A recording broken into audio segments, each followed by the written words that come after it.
door wanaagsan saaxiibayaal sidaa runtii meel kasta dunida ka joogtaan fadlan haday tahay daawashada kugu horeysay maanta channelka soo booqato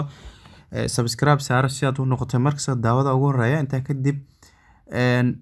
maanta shaxdan arkaysaan waa shaxdi koowaad shax kale haday macquul tahay waa soo gali doona inta audiskooda ka sii badan yahay maadaama maanta ciyaar kale ay iska jirjiraan marka laakiin shaxdan waa shaxdi koowaad waxaana ka soo dhigay 6 kooxood audiskeedan muxum waa $5 fadlan markay shaxda ku soo gaarto adigana daawo inaad daawato wixii ka saacidaysaa inaad fikirkaaga saliimka aad ku biiriso tan kale waxyaabahaas leedahay way ka dahsoon yihiin ku soo gudbi comment-ka si aan video kaaga soo sameeyno haday macquul tahay intaas oo ku maasantahay inta kadib maanta waxa ugu horeeya sida arkaysaan England Premier League waa Manchester City iyo Tottenham Hotspur waxayna wada ciyaarayaan horyaalka waxa la wada ciyaaraya England Premier League City iyo tookada horna waa laga badjay maantana home way marka City iyo Tottenham sida ay u badan tahay City ayaa badi doonto marka waxaan rabay inaan dhaho post team to score oo inay iska dhali doonaan ay u badan tahay laakiin waa bedelay shaxdana waxaan isticmaalay handicap-kan oo idin soo baray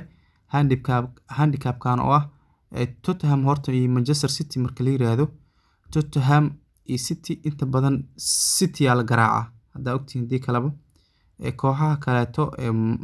ay ka soo har City way garaacdaa laakiin Tottenham Hotspur in la garaaco City uma fududa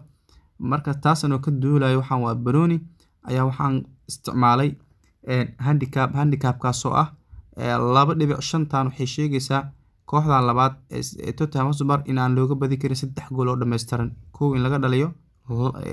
gool labaad laga dhaliyo gool saddexaad laga dhaliyo markaas loo soo noqortaa laakiin Tottenham 3-0 halkan lagu kala diro oo maleemayo 4 iyo 3 iyo 2 way ku dhamaan kartaa 1-0 way ku dhamaan kartaa 2-0 xataa macquul laakiin 3-0 koox dhan in looga badiyo oo wadana kooxda Tottenham Hotspur ima muuqato marka adiga fikirkaaga oo waa adiga hadaa saarneys double chance $3 iyo 42 senti saaran markaan sidaan kugu soo xulay sida aan qabo waa waliba post team to score aan jeclaa laakiin waa ka bedelay kooxdan sidoo kale Spanish La Liga ayaa qayb ka ah oo Spanish Copa del Rey oo kooxdan qoranta iyo Barcelona kooxda marka waxaan u soo xulay in 3 gool oo ka imaan karo guud ahaan ciyaarta inuu 3 gool ka imaan karto ayaan kugu soo xulay marka 3 gool inay ka imaan karto wayna ka imaanaysaa waa Copa del Rey wada ciyaar doonaan sidoo kale horyaalka Copa Italia qayb ka ah oo Atlanta iyo Spezia Calcio kooxdan qoran tahay marka labadan Atlanta adag dhacay waa gooni laakiin Atlanta ayaa badi doonta Copa del Rey Copa Italia wada ciyaarayaan Atlanta ayaa win ah ayaan kugu soo xulay Juventus iyo Monza kooxdan qoranta Copa Italia wada ciyaaraya iyadana Juventus la rajeynaa inay badi doonto laakiin double chance ku saaray